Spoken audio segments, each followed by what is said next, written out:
All India Conference of China Studies, organized by ICS Delhi and IIT Madras China Studies Center. The theme of this panel is Politics of Ecology in the PRC. Just hold on. Yeah, the theme of this panel is Politics of Ecology in the PRC, and we are very delighted to have with us Professor Sanjay Chaturvedi chairing this panel. Professor Sanjay Chaturvedi is Dean of Faculty of Social Sciences at South Asian University, Delhi. He has more than 35 years of experience in research and teaching, which includes a postdoctorate at the University of Cambridge in England. He has also served on the Indian delegation to the Antarctic Treaty consultative meetings and tracked 2 dialogues with Australia, Japan, and New Zealand. We are also very happy to have with us Dr. Manish Kumar as discussant for this panel. Dr. Kumar is Assistant Professor at the Faculty of Earth Sciences, IIT Gandhinagar. He has earned his PhD in Environmental Engineering from the University of Tokyo, Japan, and he's also Associate Editor of Sustainable Development and Hydrological Research Letter. Joining them are our 4 brilliant panelists, Ms. Shagufta Yasmin, who is ICS HYI Fellow and a Research Scholar in JNU. She will be presenting on China's environmental diplomacy. Next, we have Ms. Saloni Sharma, ICS HYI Fellow and a Research Scholar in JNU as well. She will be presenting on COVID-19 and environmental governance in China. Next on the panel is Dr. Justin Joseph, Assistant Professor at Hindustan University, Chennai, and he will be presenting his paper titled New Media Activism and Politics of Ecology in the PRC.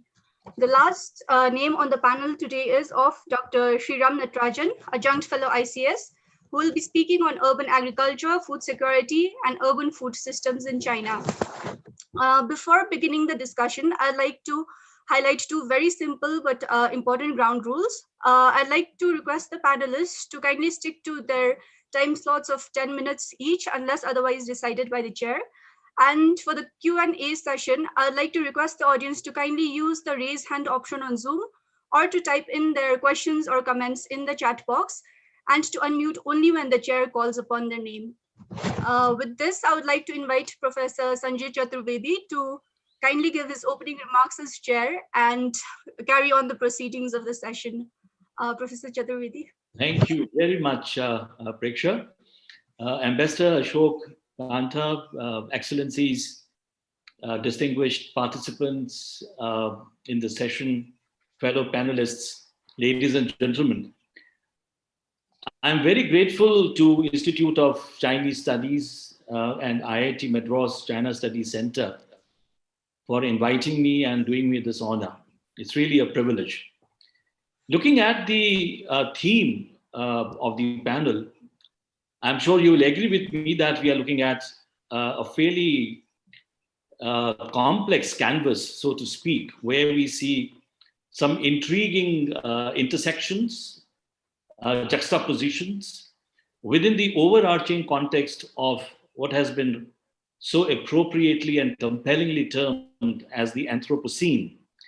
Now, within this overarching context, we are looking at, as I said, some very intriguing intersections and juxtapositions. And we are very fortunate to have a panel this afternoon where some fascinating research work is already in progress. And one can look at some very important issues coming up. House rules have already been spelled out. I would request each panelist to speak for about 10 minutes, not more than 12 minutes. And at the end of 10 minutes, we will try to convey to you that the time is nearly up. After that, after all the 4 presentations have been made, I will request Dr. Manish Kumar again to speak for about 10 to 12 minutes, and then we'll have a Q&A. And then I will sum up with just a few remarks. So may I request Ms. Shagufta Yasmin, who has already been introduced to all of us, to make her presentation, please. Floor is yours, Shagufta. Thank you so much, Chair. And it's an honor for me to present my paper on this platform. So first of all, I would say like I'm sharing my screen where I have put the PPTs because the internet connection sometimes goes vary. So I don't want, some people to miss out my points. So I'll be sharing my screen with the PPT that I've made. Yes, is it visible and am I audible to everyone? Yes, please. The screen has been shared. So as it has already been told, my topic is China's environment. Your screen is not shared yet. You're audible, but your screen is not shared.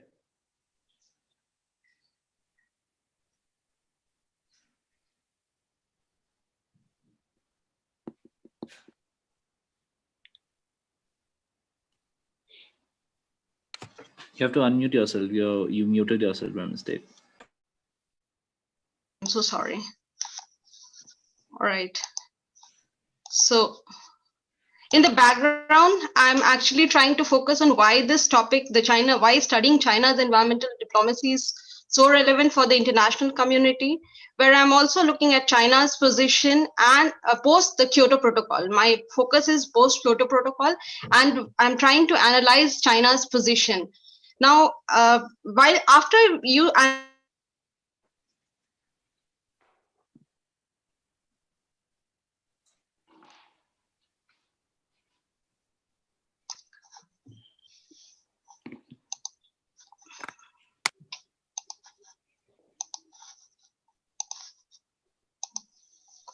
there is a shift towards the authoritarian environmentalism, which has become a topic of debate recently after the coming of the Paris Agreement. And finally, I'll put my conclusion.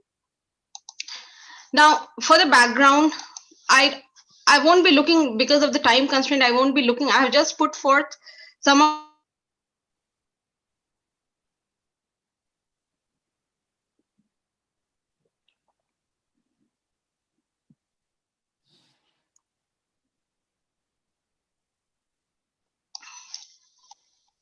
I would be highlighting a few points about the background.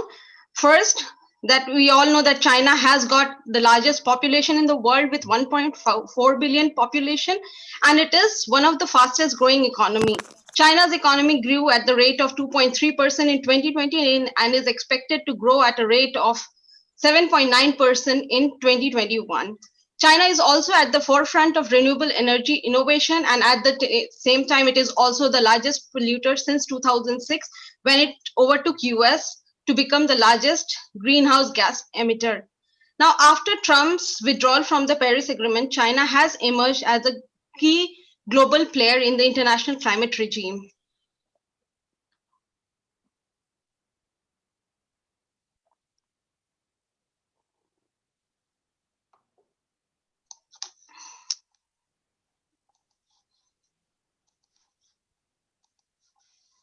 Last year in September, President Xi Jinping announced that China is going to be carbon neutral by 2060. Now, what I'm doing is looking at China's position post Kyoto Protocol. We know that China has been a participant in UNFCCC's negotiations since its preliminary stages, but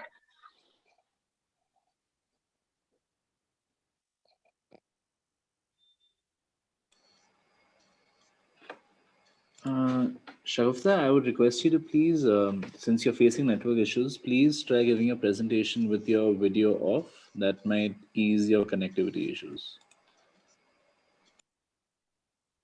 We see that China has always viewed climate change as a controversial issue where it sees it through the prism of North-South divide and environmental diplomacy that it believes that China's environmental diplomacy has always taken climate change as a controversial topic, seeing it as a topic that has been created by the developed countries like the United States, Britain, Japan, and the EU in order to restrict China's growth. And China has always opposed any kind of commitment to reduce its greenhouse gas emissions till it becomes a middle income country. At the COP3 and COP5, which is from the Kyoto Protocol, when the Kyoto Protocol was signed in 1997, we see that the official statements put forth by the Chinese side has always rejected any kind of obligation to reduce its greenhouse gas emissions. And initially, they were also not very comfortable in accepting the flexible mechanisms put forth in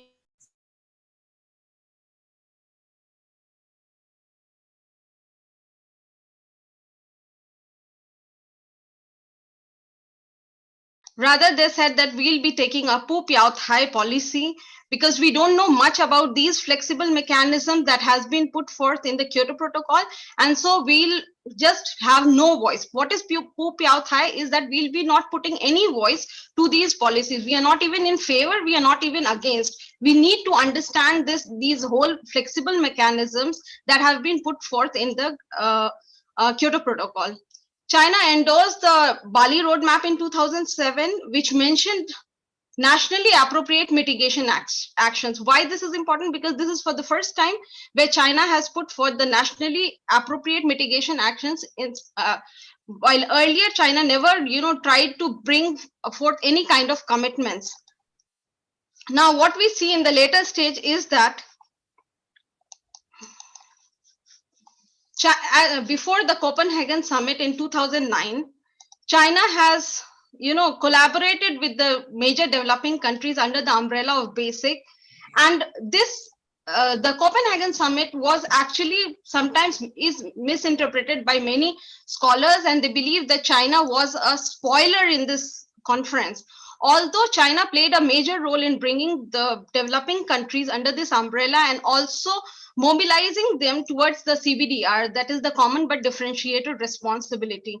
And ahead of this, China also made commitment to reduce its carbon intensity by 40 to 45% in 2020 from the 2005 levels. What is worth mentioning here is that China achieved this goal 3 years beforehand in 2017, which was much appreciated by the global community.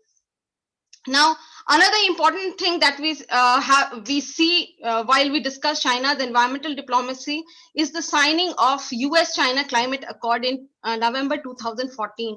This was seen to be a major breakthrough and is supposed to be one of the major players in formulating of the Paris Agreement. And it is after this when we can see that China showed its proactiveness in this whole issue. Now, China submitted its intended nationally determined commitments to the UNFCCC in June 30th, 2015. And after that, we see that China is somehow trying to portray itself as a global leader on the issue. And China's position to on the Paris Agreement was explicitly stated in President Xi Jinping's speech, which was titled "Work Together to Build a Community of Shared Future for Mankind," which in Chinese is said as "Ranlei Mingyun Gongtong Ti" at the UN office in 2017. Here he mentioned, quote, "The Paris Agreement is a milestone in the history of climate governance. We must ensure this endeavor is not derailed. All parties should work together to implement the Paris Agreement, and China will continue to take steps to tackle climate change and fully honor all the obligations." Now, another important thing that has come up is mentioning of the Ecological Civilization in the 19th Party Congress. In his high-profile remarks to the 19th Party Congress in October 2017, President Xi said, quote, "Taking the driving seat in international cooperation to respond to climate change, China has become an important participant, contributor, and torchbearer in the global endeavor for ecological civilization." Now, through all these things, we can see a pattern. Now, in the next slide, what I'm going to do is analyze. Now, what we see that if we analyze China's environmental diplomacy, the first thing we see that China has been using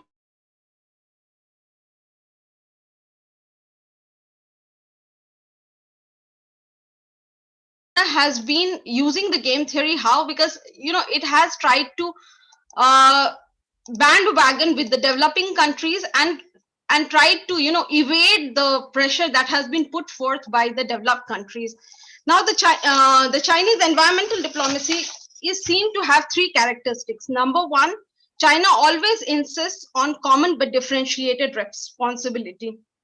Number two, China chooses the strategy of joining the international regimes the climate change strategy that has been introduced by the developed countries. And number 3, China tries its best to avoid any concrete responsibility or burden, but always insists on no regret principle.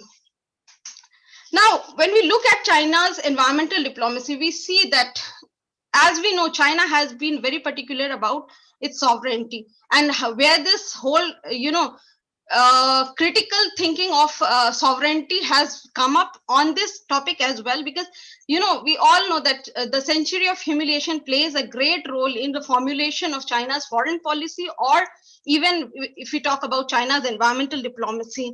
Now, a scholar called Huang Chuansheng, he has very clearly put forth a triangular relation between environmental diplomacy, sovereignty, and the international environment.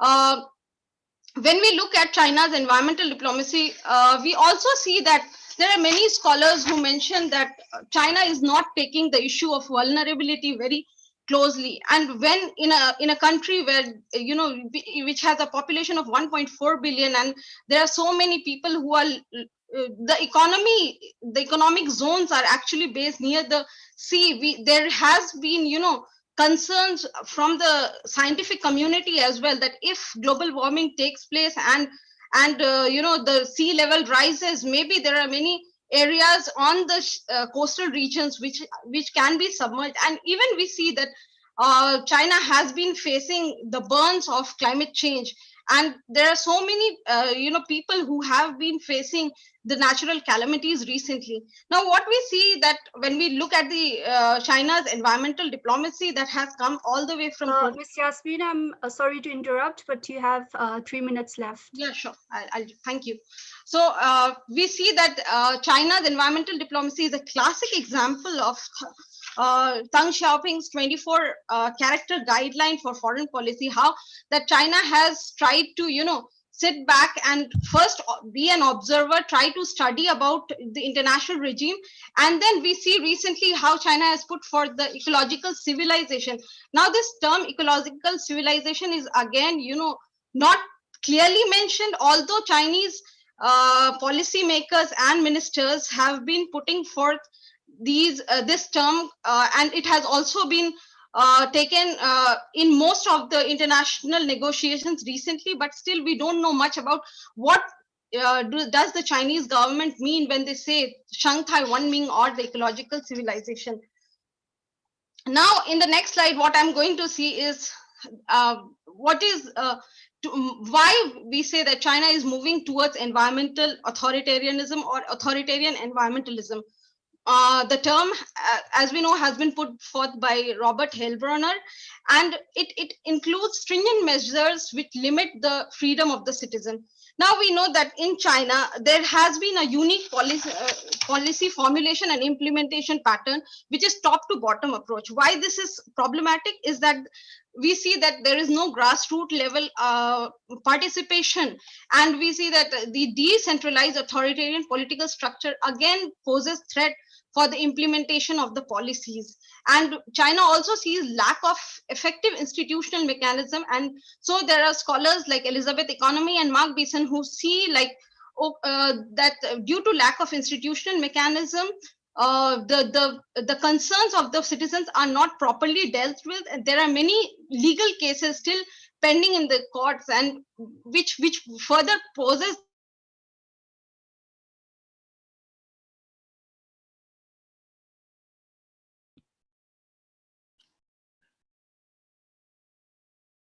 Shagufta, you may please conclude now.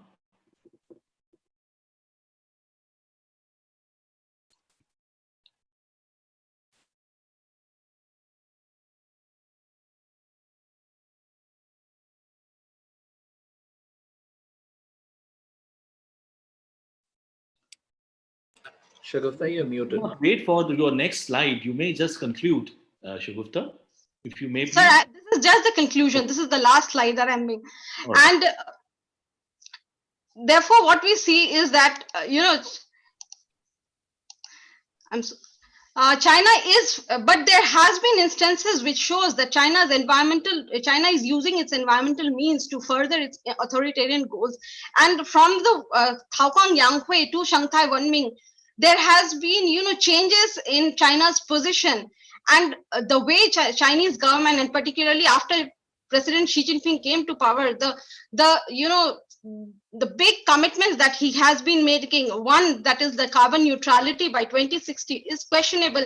And these kind of commitments further pose a question like, is China not going to be authoritarian in order to achieve these goals? And how is China going to tackle with all the issues that the 1.4 billion people face within the country due to the climate change? Thank you so much. Thank you, Chair. And Thank my you so much. apologies for the network issues, but I hope my slides would have helped for the technical glitch that happened. Despite all that, Shaguta, very interesting, very thoughtful presentation, I must say. So thank you very, very much. May I now invite Saloni Sharma, who is doing her PhD at the Center for Chinese and Southeast Asian Studies, JNU, to make her presentation, please. Saloni, floor is yours. I will just share the screen. Shagufta, you're going to have to stop your screen share first.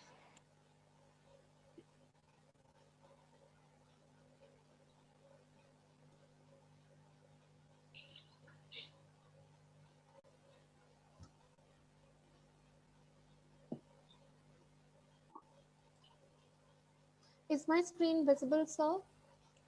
Yes, it is. Okay, I'll start then. Please go ahead. A very good evening to all. The title of my paper is Looking Beyond the Crossroads, COVID-19 and Environmental Governance in China. Keeping in line with the overall theme of AICCS 13, in my paper, I'm urging my readers to look beyond the crossroads. I have anchored COVID-19 as my point of departure for the way towards an ecological thinking as opposed to environmental thinking by extending the scope of ecological civilization vision of China. This is the roadmap for my presentation. First, the background, followed by a brief description of ecological civilization, what it stipulates, what it really is, and what it could be, or rather what it could not be. Then I reflect on the present times, and within that, how COVID-19 serves as a tipping point for evoking environmental consciousness.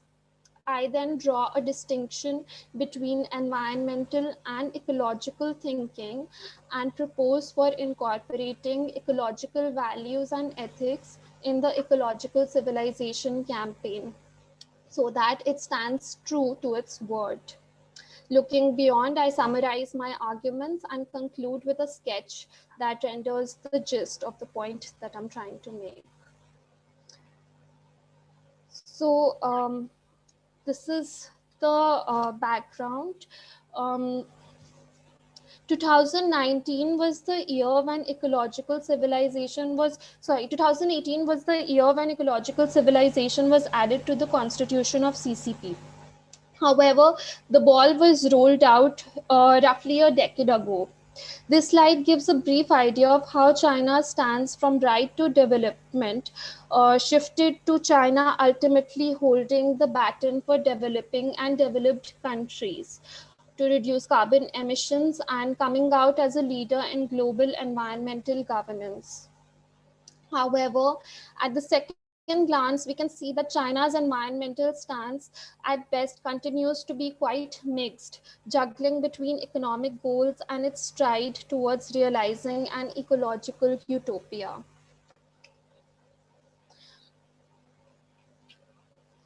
And that's how ecological civilization is positioned. It doesn't take a concrete stand. This is the picture that ecological civilization paints.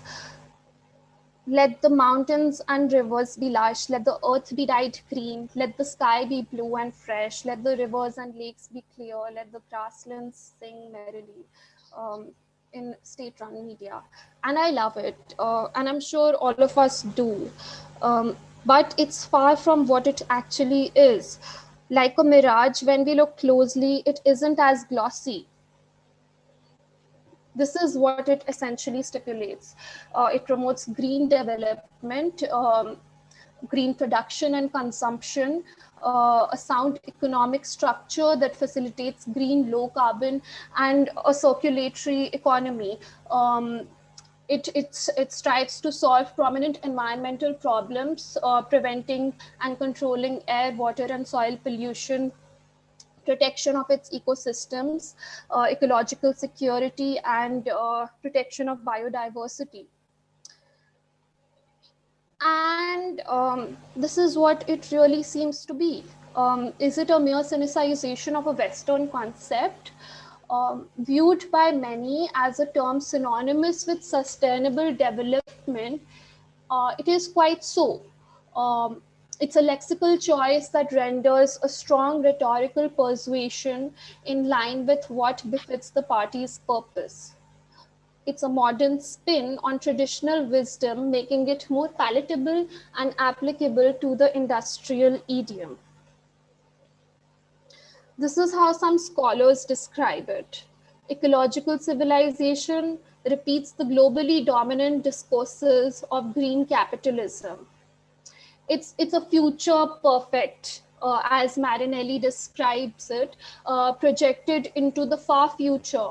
In reality, it conceals the real danger, which is in the present. So let's tap into the logic within the ecological and its lexical choice. What it really does is it brings forward a sense of cultural identity to generate nationalistic sentiments, while also sensitizing the citizens about the environment. Sure. And I think that's great, because only because of this phrase and terminology, I stand before you and having this discussion. On the international stage, it also serves to consolidate Chinese soft power. But my argument is that ecological civilization is neither ecological nor civilizational. When I look at it from its ontological and semantic dimensions, it is a Western concept. Even if it is Sinicized, it doesn't stand faithful to its own Chinese civilizational traditions. It evokes a collective national identity, but on a very false premise. It draws on the inherent conditioning of projecting oneself as a Wan Ming Ran or a civilized person. The images that it evokes are clear water and green hills, gold and silver mountains, or protecting your eyes, like protecting the environment, like you protect your eyes. Now, these images, these slogans, they appeal to the traditional ecological values found in Chinese canons. And in a sense, it is a modern spin on traditional wisdom. The traditional concepts this way do end up getting hollowed out, losing their depth and sharpness. So what is it that it could be? It could be precisely what it says it is. It could stand true to its word. It could be ecological in the ecosophical sense of the word, and civilizational by tapping into China's rich traditions, which speak of unison with nature. It could utilize its potential that this phrase carries, its scope and potential for representation of nature and ecology as a whole.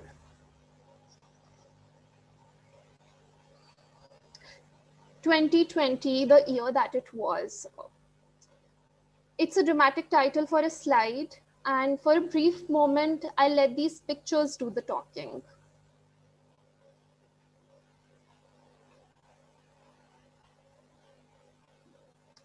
Something more striking than the Australian wildfires, Amazon burning, locust attack, which we all faced and still facing, is COVID-19. This year was tough for humanity as a whole, but it will all be in vain if we don't learn the lessons. And the biggest lesson is we are not outside nature, we are part of it. Therefore, the greenwashing and environmentalism of such sort will not work. And it's here that I draw the distinction between environmental thinking, which is anthropocentric, and ecological thinking, which acknowledges the symbiosis of all beings. The environmental worldview takes at its starting point the protection of nature. Environmental thinking keeps man at a central position, treating the rest of nature as objects or resources. It's in and that is where the oppositional relationship is. It's between the internal and external. Ecological worldview, on the other hand, it conceptualizes the interconnectedness. It acknowledges the integrity of the biosphere and sees humankind as a part of it. Now, Barry Commoner's first law of ecology states everything is connected to everything else. And what COVID-19 reveals is that economic is environmental, is socio-cultural, is philosophical, is psychological, and is geopolitical. Ms. Saloni, if you could please conclude. You have 2 minutes left. Yes, I'm winding up. Ecological civilization taps into the economic dimension of thinking. It is important to recognize that environmental problems are essentially all anthropogenic, and they are but a byproduct of culture. Therefore, it is important to reassess our priorities and review our ethical systems. My objective in this presentation is to render an alternate perspective at looking at the environment, not through a sustainability point of view, but through an ecosophical point of view. I have attempted to highlight the ecological lessons that could be incorporated at this juncture when China stands at crossroads, extending a plea for better representation of nature and problematizing the current views and perspectives in Chinese environmental governance. I wish to conclude with this quote by Mencius: "If the seasons of husbandry be not interfered with, the grain will be more than can be eaten. If closed nets are not allowed to enter the pools and ponds, the fish and turtles will be more than can be consumed. If the axes and bills enter the hill forests only at proper times, the wood will be more than can be used. If ecological civilization imbibes this spirit, then the utopian vision of ecological civilization may not be as far-fetched as it currently seems." Thank you. Thank you very much, Saloni. It was a very, very rich presentation of yours and forcing us to think critically about this rather seductive notion of ecological civilization. So your arguments, I thought, were very, very fascinating. Thank you very much indeed. Now, may I turn to Dr. Justin Joseph to make his presentation, please. 10 to 12 minutes. Okay, thank you so much, sir.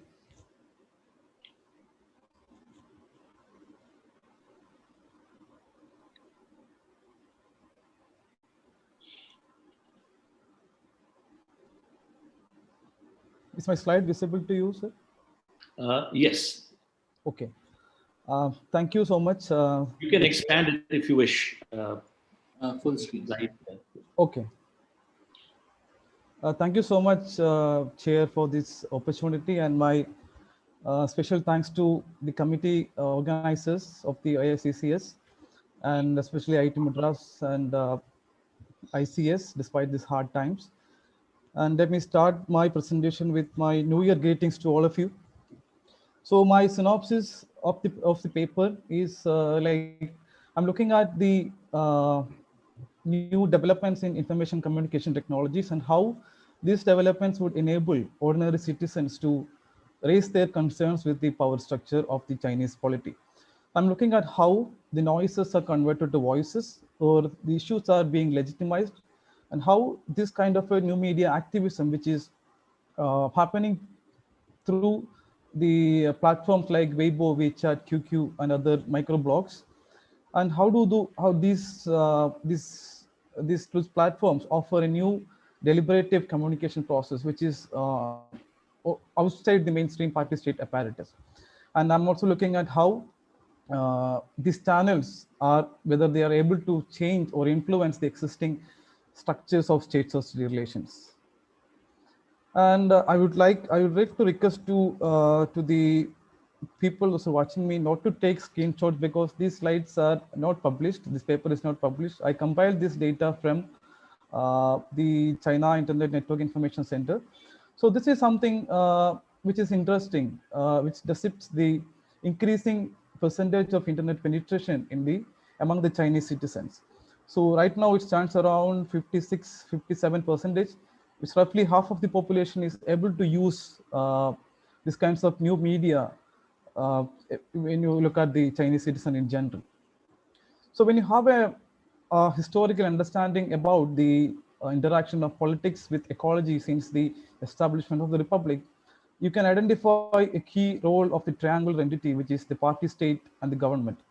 So this is a sacrosanct policy making process, which is top down in nature, and in order to explain the kind of interaction between state and society in terms of ecology, this is something which I saw in the site of first National Congress of CPC in Puxi, Shanghai, which is a kind of a slogan which was sung during the Mao period. Hammers like battle drums sound the charge, like firecrackers welcoming spring in the dynamite's blast. Bulldozers roll along with the rumble and roar. Spring has come early to these hills.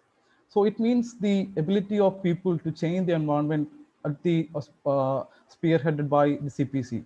So because the country was independent, like what to say, like standing on its own, it was depending on the natural resources for the development.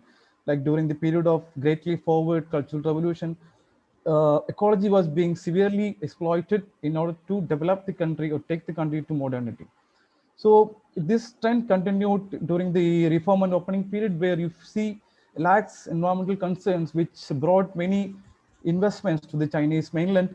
With there is a theory called race to bottom. If you have a place where you have no concern about environment, you go there, you produce maximum, you pollute the environment, nobody cares. So this kind of a situation was there till the 1990s. Because of that, severe economic consequences started affecting the health of the citizens, economy of the country. So so this was something which is very it was a room for many public discomfort. So because realizing this discomfort of the public, the party state introduced scientific outlook on development and harmonious social society ideas in the turn of the century, which is in 2005. And ecological civilization, which is explained already by my fellow panelists. So more interestingly, we have the power structure declared war on pollution. So this is during the Li Xi administration, which is since power in 2012. So they have introduced China Dream, Great Universal Chinese Nation. So what you see here is the policy prioritization of environment from a low political concern to high politics. So it invites public participation, which is considered as an extraordinary thing in the environmental sector. So how do you conceptualize these things? What is happening in China? I use Copenhagen framework of securitization to study this process, where you identify the prioritization from law politics to higher institutional levels, higher policies, higher political concerns. So you identify three major actors in this. You have a referent object, you have a securitizing actor, and you have a functional actors. So securitization is the process of building understanding among the interconceptions that something should be treated as something should be treated as extraordinary, otherwise this will lead to destruction. So referent object here is like the ecological balance or human nature interaction. Say, for example, public health, we have to take into consideration. Otherwise, this is going to, it has a legitimate claim to survive. So securitizing actor is something or someone who is designated to elevate these policies or who is securitizing the process. So here I identify the Chinese party state as a securitizing actor. Functional actors are like there are many non-state actors in the environmental sector which is helping or derailing the process of securitization. So when you look at the functional actor, you can see the party state, which I have explained as a triangular entity in China, which is sacrosanct institution, which is making policies on behalf of the Chinese nation. So what you see in terms of ecological conservation is a change, a behavioral change of the CPC from an attack on nature during Mao era to the negligence of nature during the Deng's reform period. Now it is leading towards the securitization of the environmental sector. For that, you have identified, and I have identified 4 key extraordinary measures that are adopted by the CPC in connection with the securitization of the environment sector. Those are demarcating ecological deadlines, improving top-down design, prioritizing and elevating environmental institutions, and most interestingly, this is inviting public participation to be part of securitization process. So how do we locate new media in all this in this course? So here I identify new media as a functional actor, which the party state sees new media as part of this whole process of securitization. That is why it is existing there in China. And some interesting points is that the party state needs these kinds of structures to disseminate the the policies they are implementing, the to share the news that the party state is doing good in terms of as a legitimate body, governing body of the Chinese people and the society. So it is disseminating the information. On the other hand, when you look at the protest, environmental protest, it is offering an alternative communication platform where it is framing issues on the basis of speech acts by the political leadership, and it is exposing the flaws in policy making, and it is by and large it's an articulation of public interest that is happening in China. So this can be viewed in some of the case studies which I included in my paper. I will discuss those case studies in the later slides. So here, during my survey in China, I have interviewed some of the people, and they said that the news, environmental news, they come across is through these kinds of WeChat or Weibo, these kinds of new media or micro blogs. So in the slide, you can understand the role of new media in like exchanging the news in connection with environmental concerns.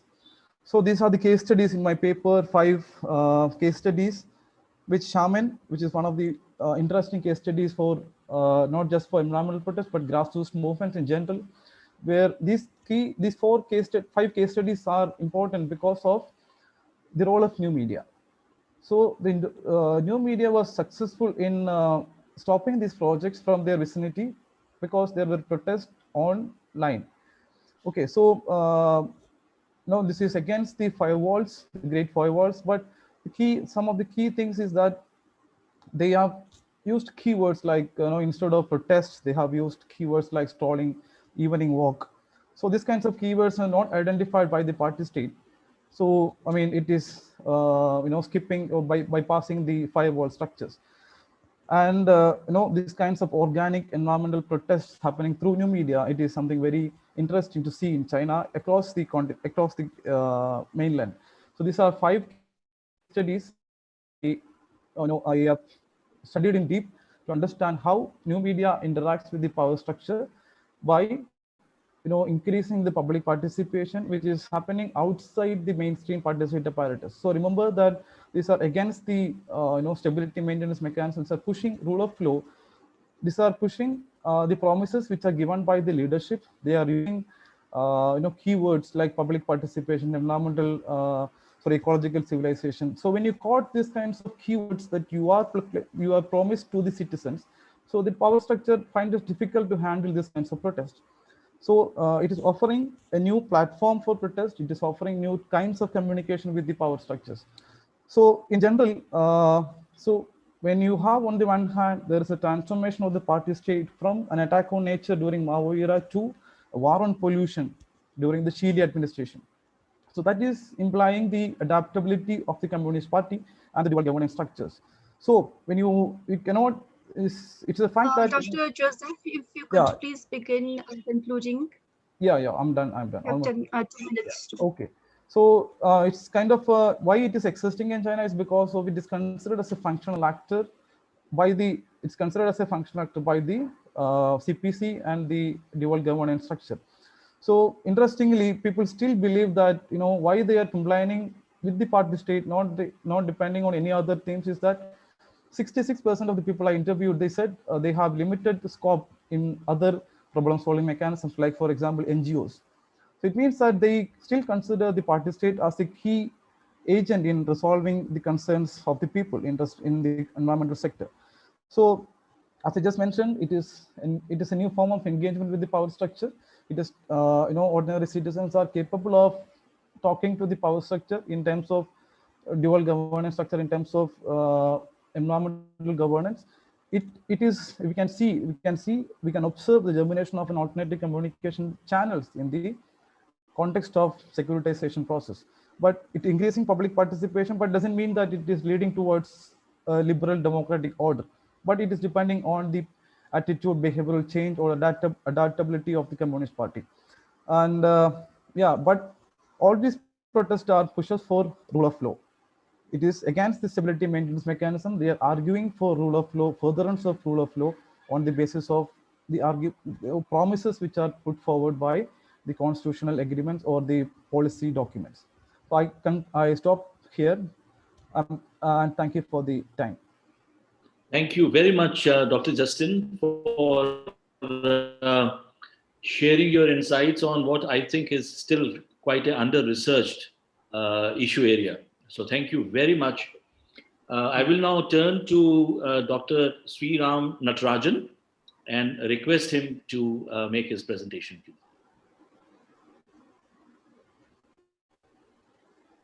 Hello, can you hear me now?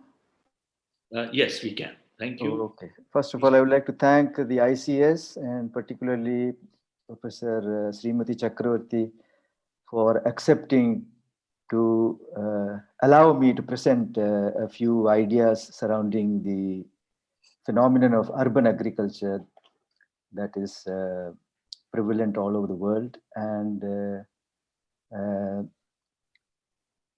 I would like to state at in the beginning itself that this is a fairly simpler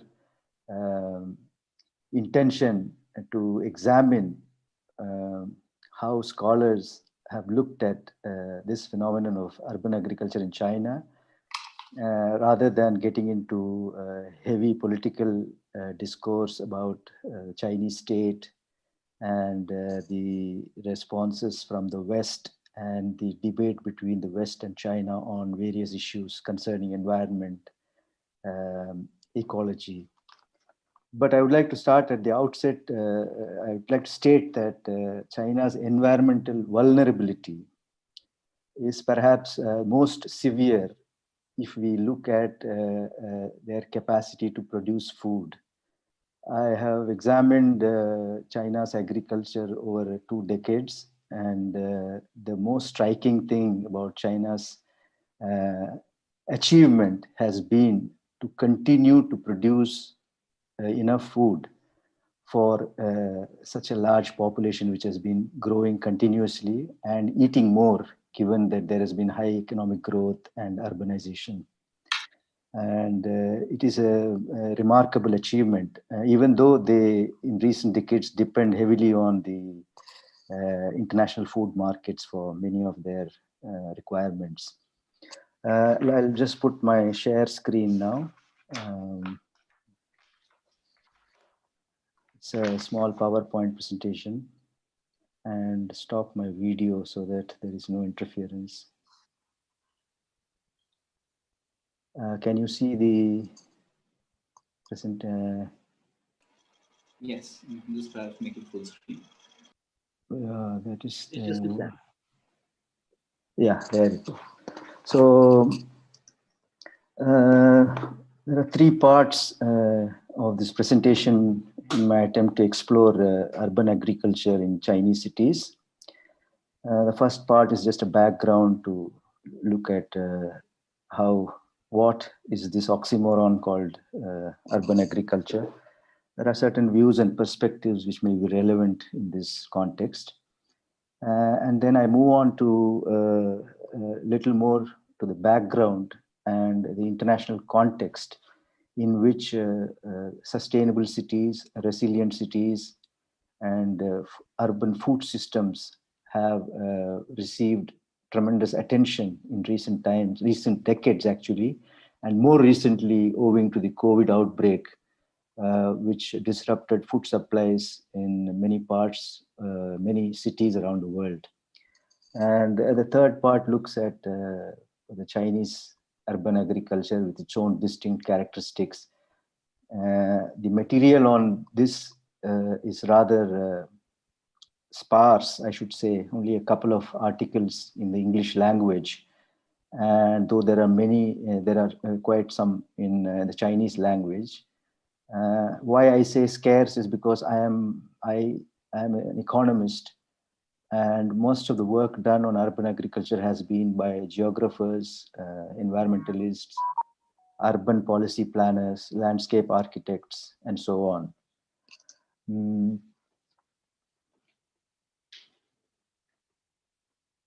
The subject of urban agriculture emerged around the mid-1990s when the UNDP brought out a publication called Urban Agriculture, Food, Jobs, and Sustainable Cities, which basically is the framework which is still adopted by those who are examining this phenomenon.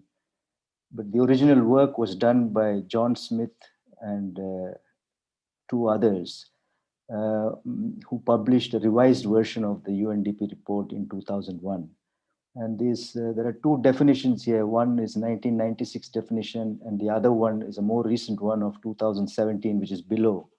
And both of them roughly say the same thing, that what is understood as urban agriculture is basically producing food and related products in urban and peri-urban areas for the city, for the urban consumption, usually through intensive cultivation. And there is another definition which a French scholar has put forth, who proposes that urban agriculture can't be separated from the other agriculture, which is the rural agriculture and the local food systems. So it is part of the overall supply of food for a city or for the urban population. This is more Western perception of urban agriculture, because in the northern industrialized countries, perhaps over 80 to 90% of the population lives in cities. And one of the remarkable things that when people from Asia or Latin America go to these countries is to find that there are no farmers at all. You cannot see farmers. There are only huge machines and large farmlands which are under the control of big companies producing monocultures. And it is very rarely that they realize the harm and the risks that are inherent in this industrial form of agriculture. In 1993, it was estimated by the same set of people who I referred to earlier to be about 800 million people who are directly or indirectly involved in agriculture, and of which 200 million were net sellers of food, in the sense they were producing in urban areas for sale more than for self-consumption. Now, this important point here is that this 800 million in 1993 formed 30% of the urban population globally. Yet, this subject did not receive enough attention from either international development practitioners or organizations. And even today, the FAO or the ILO, which are the two important related organizations as far as urban agriculture goes, do not have any estimate of how many people are involved, what is being produced, except that these are all subsumed. Urban agriculture is subsumed under the broad idea of urban food systems and food security.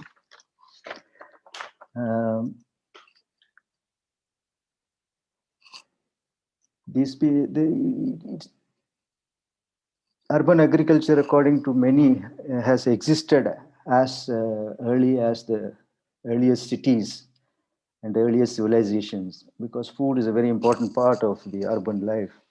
And many scholars have examined the historicity of urban agriculture and concluded that it is as old as cities. Only that in the 19th century, the Industrial Revolution completely disrupted and reorganized food production, moving it farther away from areas of consumption and increasing the distance between the people and food. And even in the United States of America, whose historical records are fairly well documented, all the narratives about cities have a very important element of food being grown in and around the city, which slowly are absorbed into the city's real estate. And so agriculture moves away farther and farther away from the city. The international context for study of urban agriculture emerges somewhere around the 2007, when global urban population as a statistic, as a metric, it exceeds 50%. So the importance to urbanization, urban issues, etc., have become rather loud and strong.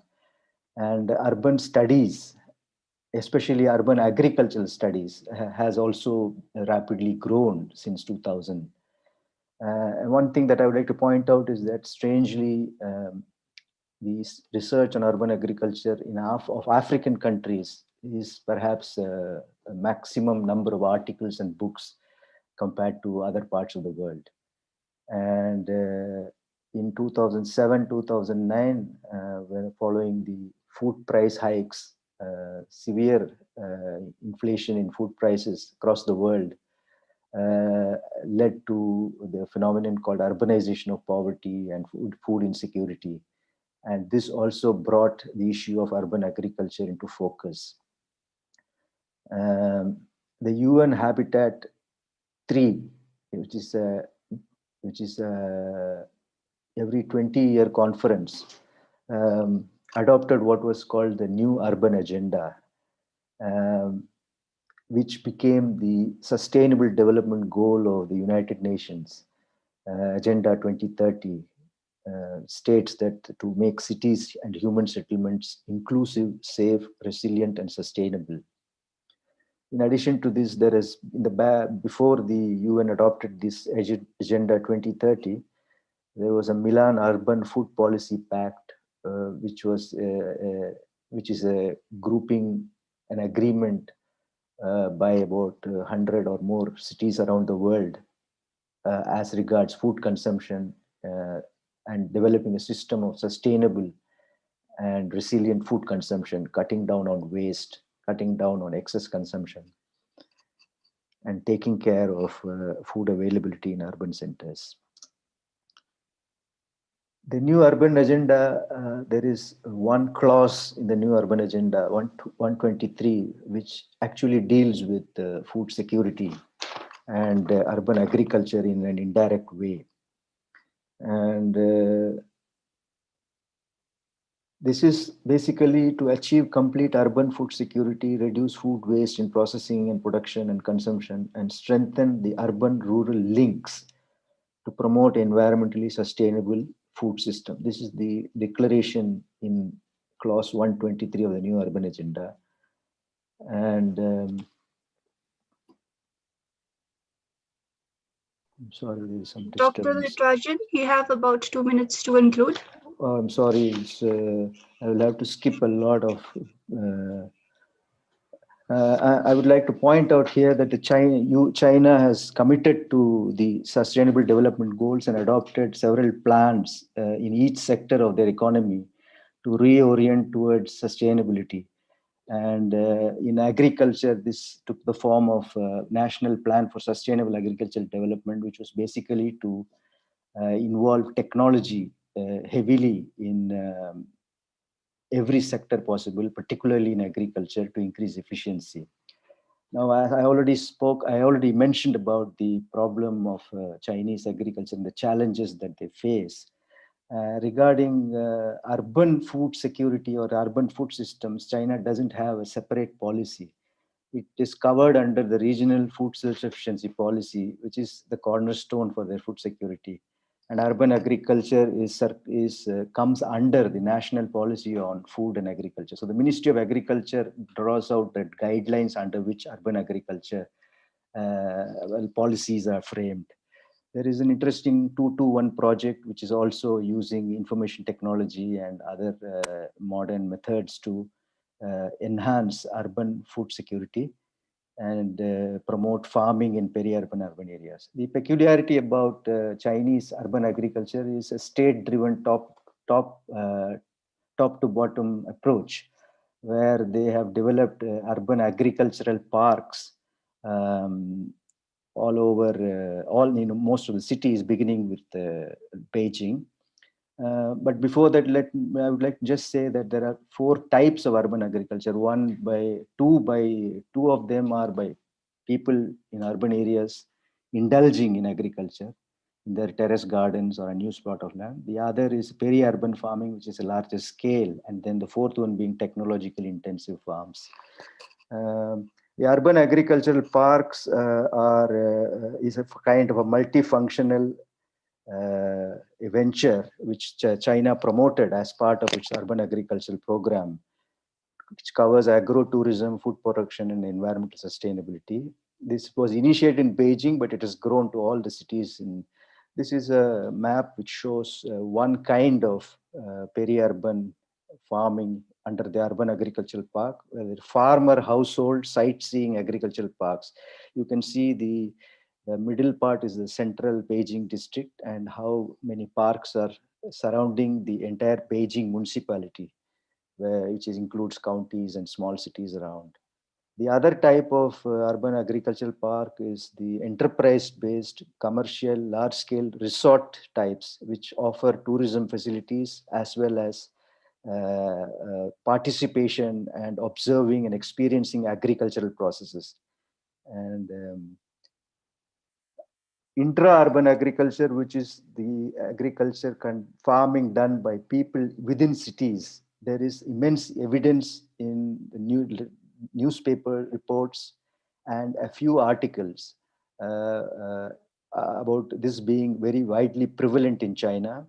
This was basically following the food safety scare, the food poisoning, and just give me one more minute, it'll be over. There's one more slide. There are, however, some 2 or 3 studies done on Beijing and Shanghai on people's responses, motivations as to why they indulge in urban farming. And most of them include, the reasons include supplementing their food needs and the health benefits involved in having better food and also exercise. And also for many, it forms a means of livelihood. So people grow food on rooftops, balconies, riverbanks, sidewalks, road meridians, under bridges, power lines. And people who have gone to China to do field work in some of cities may have observed this by themselves. But this is not something that is seriously studied or examined, except 1 or 2 studies which I just mentioned. Now, the technology-driven agriculture is the emphasis sector for the Chinese strategy for sustainable food production and food security. And heavy investment has gone into innovation and use of cutting-edge technology in vertical farming, hydroponics, and aquaponics. The policy 2015 to 30 national policy on agriculture reoriented the entire approach to food production, and the emphasis was on also on urban vertical farms and plant factories, as they call it, to meet food demands in the future. The important program is the Agricultural Science and Technology Innovation Program, which basically looks for high-tech food production to multifunctional land use. And they have also another program called Research Center for Protected Agriculture and Environmental Engineering, which has 40 institutes all over China.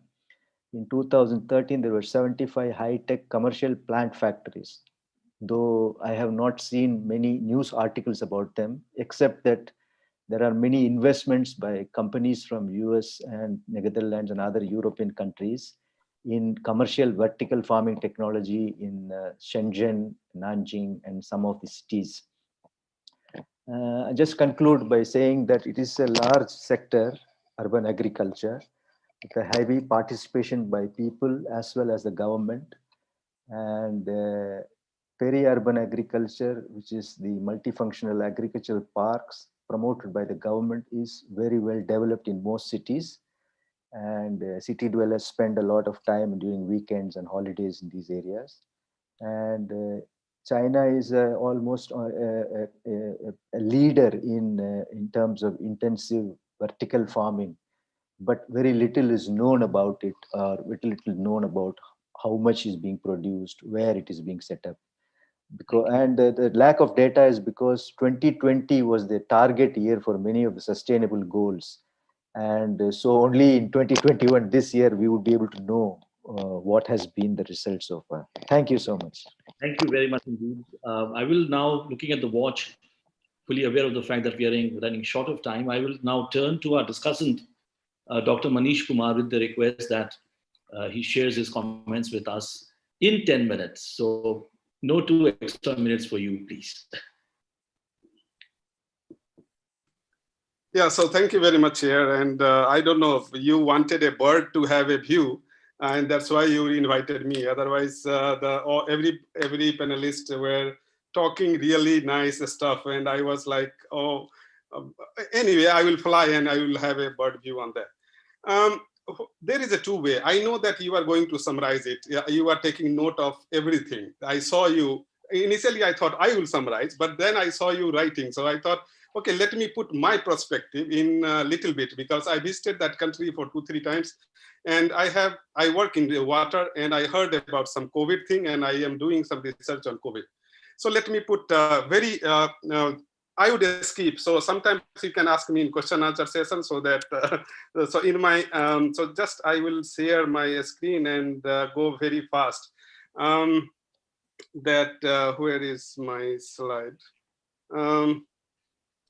Okay.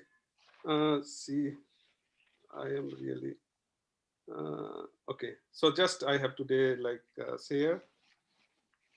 So is it sharing, right? Yes. So my slide is visible now. Okay. Is it visible? Just one confirmation. Yes. Share. Okay. So this is just I would go like first aspect I will take is that China's greed to build everything. And if one build so many roads and everything, what happens is that hydrology becomes a urban hydrology and the human anthropogenic impacted hydrology. So you know that hydrology has 3 components: evaporation, infiltration, runoff. And if you will put the buildings or concrete and the roads, the runoff increases. And this runoff is nothing but a flood. So then that's the one thing that I want to connect. And that's why there is a flooding in village, flooding in watershed, flooding in urban cities. And of course, there is a drought and water shortage. Also, the other side of coin, we saw this desertification and also the flood are the 2 parts of the same coin. And then, of course, it is not happening only there, but everywhere.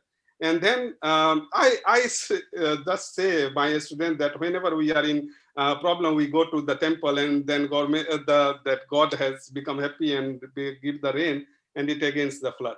So what is happening is that, and then once it happens, it doesn't leave even shrine. So these kind of conditions, what happen is not so sustainable. So China is not only contributing at 3 stages. One is the climate change, and that is affecting the rainfall pattern. My previous the panelist has talked about urbanization, and then there were some social shocks and the challenges also. So these conditions, and of course the red flag.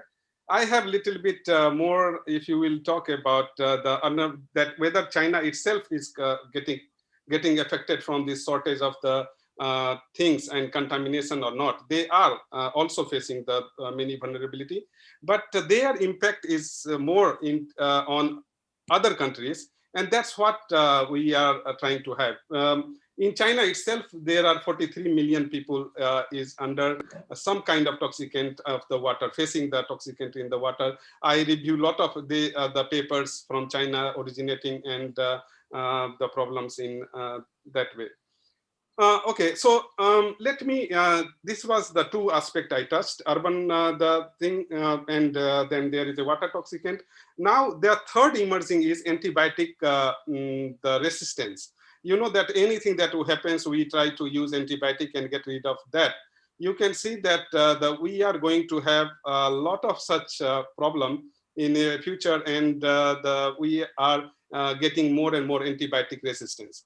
What does it mean that antibiotic? Antibiotic is not a chemical. It is a chemical produced by some living the bacteria or microbes to be used against some another microbes. And in China has the productivity increasing for antibiotics for more than 80%. And most of them, not only the consuming, but transporting. Of course, India is also taking part. Of course, here you can see that China is at many cases less than India.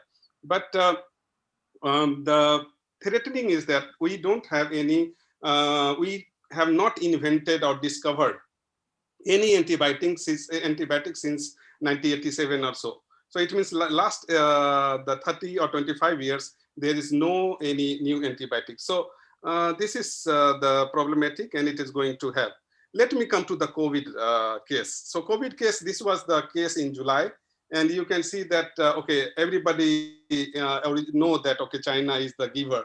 But today, just while my other panelists were giving, I took this shot where you have seen that how many deaths happen and what are the cases is case. There is only one or few dots in China.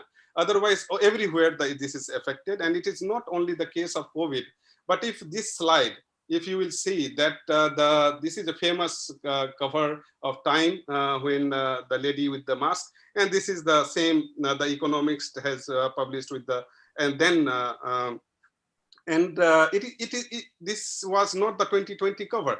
It is a cover of 2002 when the SARS has happened, and so China can give rise to such pandemic. It was very, very much evident because of their food habits, because of those things. And why I am saying food habit, because COVID cannot affect us directly. I mean, this is a genetic virus. And so let me explain to my audience that what is genetic virus. Genetic virus is a virus which lives in some animals. But if a human eat them directly, it is not, I mean, the virus, if living in the the birds or animal, if we take directly, it will not affect us. But if it will go to an intermediate and mutate, and then it becomes genetic virus, and if that one we interact, then it is going to affect us. So in COVID or SARS-CoV-2 case, what happened is that it was living in bat. Pangolin is mutated it, and then human is consumpting. And pangolin, of course, we do not eat, and not many parts of the world eat. So what I would just go is that these are the other viruses, and you can see that animal reservoir for them are like chimpanzee or the horse, and then rodent and monkey, sheep, or orangutan. So these all are their favorite food, not ours. So then if I will talk about that, the politics that was the theme of this conference, is that a lot of things are happening. And there is these are the ecology and environment facing right now, the guidelines or toxicology or monitoring. But one of the very high important is transboundary participation. And they are like, you know, that Brahmaputra River or the name it. There are several aspects or the transboundary pollutions are happening through the China. Dr. Manish, I am. This is my last slide. So this is. I am not only going to tell that they are only but they have the very good one thing is that they implement everything on the section of for all. Means if they want to do the treat or the collect all rainwater, they will collect it from everywhere using all method and from all places by all people. So this is a mantra of that country which we should learn. With this, I would just say that I am a person. I mean, brought in, and we are. But what happened is that when I went to China, it was a scary night for me at that time. But anyway, this is there are a lot of ecological aspect and everything related to climate change. So they will be also bound by or affected by, counter-affected by these activities. But these were a little bit, I just wanted to add something rather than discuss what other panelists has presented. Thank you.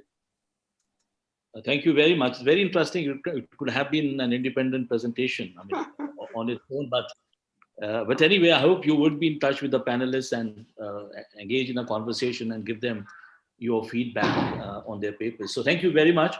Looking at the watch, I'm afraid we don't have much time left. We are left with about 14 minutes.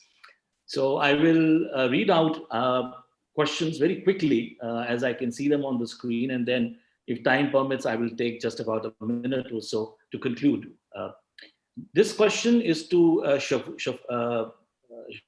Shagufta from Archana Saha, who is a student at Vishwa Bharati University. After Mr. Biden became the US president, US has recently decided to return to Paris Climate Agreement. How much scope for Sino-US cooperation it could further create for the upcoming days? This is one question. Another question is, does China's dominance, if any, in renewable energy markets help to promote their environmental diplomacy? So these are the two questions. Very quick response, please. Yeah, thank you, Chair, for the two questions. Both are very interesting questions. And of course, you know, Biden's campaign itself showed his position on the climate change issue. He has been very proactively saying that if Democrats come to power, then definitely they are going to get back to the Paris Agreement. And that is one of the first decisions that he made after just joining the office. So, of course, what we see, like we have seen how Xi-Obama deal, the Paris, before the Paris Agreement took place, the climate change deal between China and the US, you know, it is considered to be one of the framework provider for the Paris Agreement. So, of course, you know, Biden coming to power, it is, and being an optimistic researcher, I actually feel that it is going to be in a positive direction for the international climate change regime. And of course, there we should expect, you know, some kind of, you know, great collaboration between China and US taking place after Biden has joined the power. And for the second question, while talking about China's dominance in the clean energy sector, of course, China, as in one of the slides also I mentioned that there has been dominance of China in the clean energy market. China has been, you know, one of the largest producer of wind turbines and the solar panels. So what we can see that this can be seen as a success for China's environmental diplomacy. Why? Because earlier, as I mentioned, like China has been skeptical to the flexible mechanisms, and the clean energy market was actually a part of one of the flexible mechanisms of the Kyoto Protocol, that the developed countries is going to fund the developing countries in order to produce, you know, these markets. And China actually tapped this opportunity so well that it's an example that other developing countries like India can also learn. You know, when you're getting funding from developed countries and you can yourself and in this way China has been showing its proactiveness, like China is willing to participate in the international you know, fight against climate change. So of course what we see is like China's dominance in the renewable energy sector is one of the, you know, success of China's environmental diplomacy, and in future it also is going to help China in posing itself as a responsible stakeholder. I think this would answer your question. Thank you. Thank you very much. Now there's a question from Shruti to Dr. Justin. Did you find any difference between rural and urban areas in terms of the role and impact of new media? So over to you, Dr. Justin. Okay. Yeah, thank you so much for that question. Actually, there are lots of differences. The rural activism is more in a confrontational mode, and in urban areas, the protest kinds of things are not happening on ground.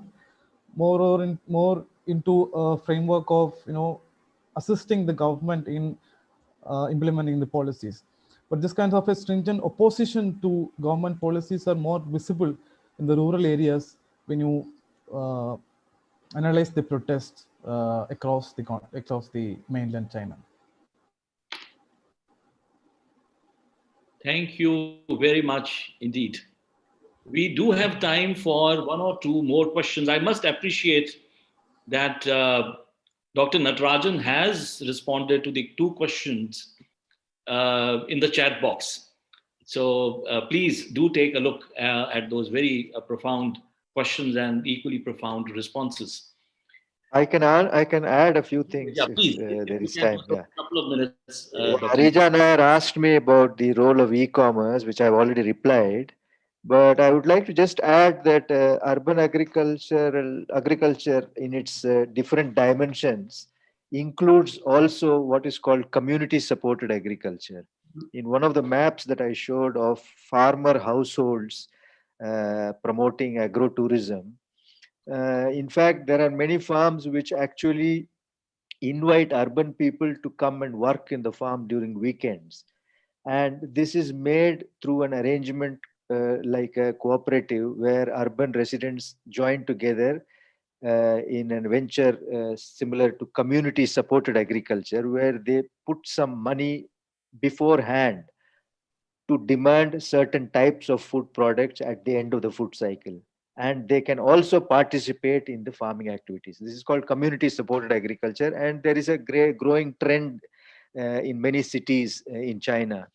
And there is another issue related to urban agriculture, which is alternate food networks of how people are getting together to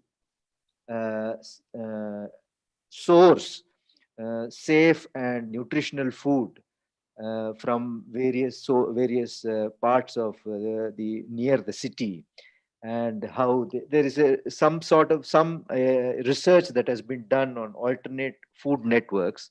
So this actually complements the whole discussion on urban agriculture, which I couldn't bring into it because of such a short time. Thank you. Thank you, Dr. Natarajan. Thank you very much. I have one more question, which is from Saudamini Sharma. In fact, it's to everyone, but maybe Professor Justin can respond. Talk a little bit more about the key words and inconspicuous forms of protests on new social media to permeate the Great Firewall. Quite an interesting question. Yeah. It depends on the area of protest. Like, for example, in Xiamen in 2007, that was considered as the model of environmental protest and success for NIMBY movements across China. So during that protest, they used evening walk or strolling instead of protest. So the power structure was not able to see the organic nature of these kinds of movements, and another point is that these things happen when these public meetings in party level meetings or government meetings happen in Beijing or other places. So the government doesn't want to push this into a national issue. So instead of they use keywords like two meetings like Liang like something like that. Liang, I forgot that. So during the meetings like National People's Congress or National People's Political Consultative Conference, so instead of using protests, they use these kinds of words. So the power structure or the firewall structure, they won't ban these kinds of keywords because these are in the constitution or these are in the policy documents of the party. So that's kind of a technical strategic move from the, from the people. And another point is that there is no leader for these things to arrest somebody. So this is so decentralized that you cannot point out who is doing what.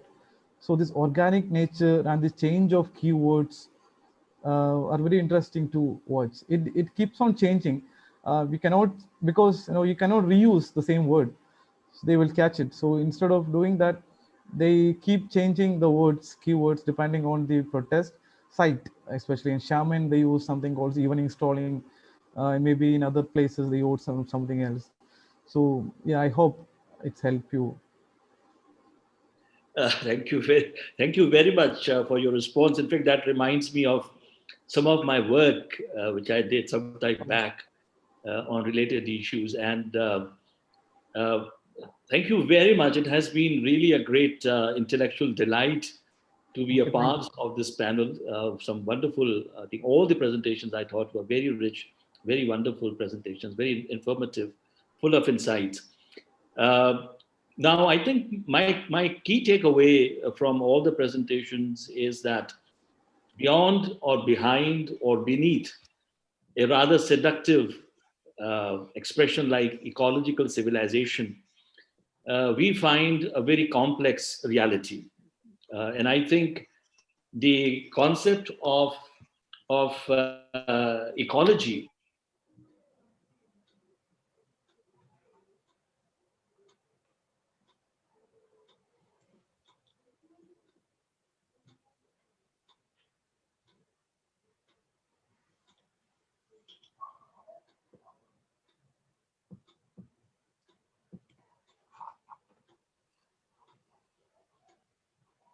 expressed in developmental narratives and the climate diplomacy.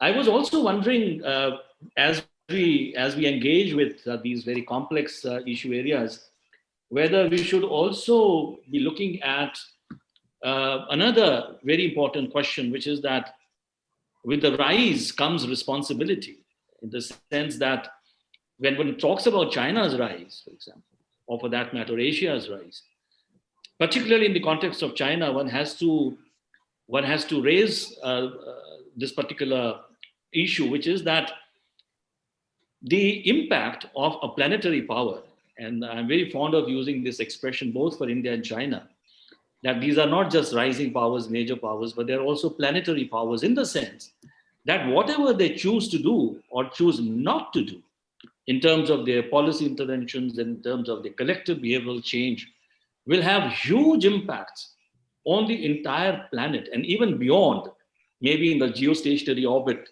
as well. So while talking about the geopolitics of ecology, and why geopolitics? Because it is deeply geographical. There is a very complex geography and politics and history to these ecological narratives.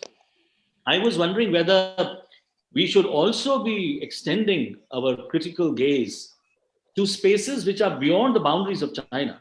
Firstly, of course, within China. If one travels to Inner Mongolia, for example, or if one travels to Tibet, one cannot escape the fact that the developmental projects, which have been driven by economic growth-oriented narratives and practices, have had profound impacts on these landscapes. And these impacts are not going to stop at the borders of China, because through Belt and Road Initiative, we are also likely to see huge impacts. And these are not just ecological, environmental impacts, but also social and cultural impacts. We also have to acknowledge, I'm just reminded of that title, When Billion Chinese Jump, and also some of the work that has been done on the ecological crises that China faces, that how China would behave, say, for example, with regard to global comments, how this narrative will travel to the Arctic spaces, how it will travel to Antarctica, will also have a very important bearing, a very important footprint. And last but not the least, when we talk about South China Sea, for example, and we have seen some very assertive Chinese behavior in South China Sea, sometimes we also see that politics of invisibility, which is that we sometimes fail to acknowledge the ecological importance of the maritime spaces. So it is not just the impacts on the continent or the question of air pollution, but what about the coastal zones? What about the coastal areas? So I would conclude by saying that the panel today has conveyed to us in very graphic terms the reality beyond and behind the rhetoric of ecological civilization. Now, that is not to say that innovations are not taking place. This is not to suggest that it's all dark, it's all black. That is not the point. But the point is that we are looking at very important intersections. These intersections are between the questions of ecology and questions of economics and development. And lastly, to conclude, I'm reminded of what Mr. Bahuguna once said at the very early phase of the Chipko movement, when he said that a good ecology is also good economics. So I think the critique of ecological narratives should also engage with the very concept of development, which remains, as I said, a prisoner to what some scholars would call carboniferous capitalism or economic growth-oriented models of development. This has implications for the kind of crisis we are all going through, the COVID-19, the pandemic crisis. So I think there are lessons to be learned. When do the pandemics end? Scientifically, they end, we are told, when vaccines are out or when the scientists tell us that it's safe to move around. Socially, they take longer because of the fear of the pandemic.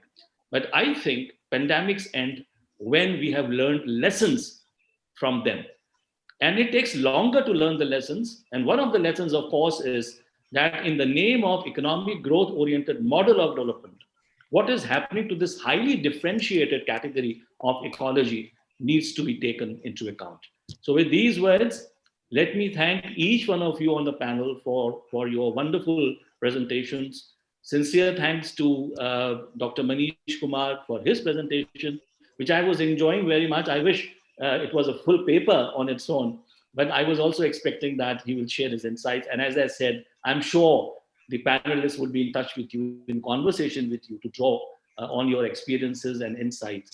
And I would very much like to be a party to that conversation. So with these words, let me close the session by saying how grateful I am to the organizers of this wonderful, wonderful conference for doing me the honor and giving me this opportunity. So thank you very much. And I close the session. Thank you. Thank you, sir. On behalf of everyone, I'd like to thank Professor Sanjay Chaturvedi for chairing the session and also for giving his very insightful concluding remarks. Lastly, I'd like to thank all the panelists and the wonderful audience. A few announcements. Our next session will begin at 11 tomorrow. It is a special panel on reducing dependency in economic engagement with China. And the meeting room will be open half an hour in advance. Thank you very much. Thank you. Thank you. Thank you.